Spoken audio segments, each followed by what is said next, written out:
One morning in August of 1987, a 57-year-old woman named Claudia walked down the aisle of a historic church in Lyon, France.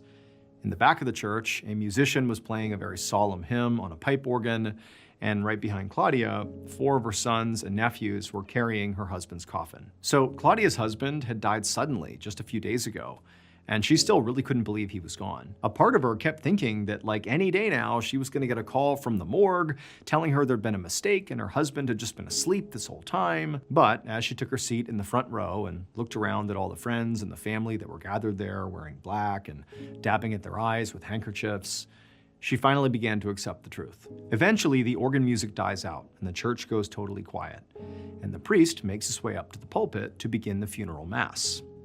However, right as he began speaking, there was this sort of muffled sound that at first it was really hard to tell what it was, but it was loud enough that it stopped the priest from speaking. He stopped what he was doing and sort of looked around, and then people began to gasp in the church because the sound, this muffled sound, it was coming from inside the casket. And so Claudia, when she realized that, she shot up to her feet and she's staring at the casket and everyone's like, what's going on? And then people began to scream because suddenly they realized what the sound was. It was a voice. And it was muffled because it was coming from inside the casket, and the voice, which was a man's voice, was saying, "Let me out of here."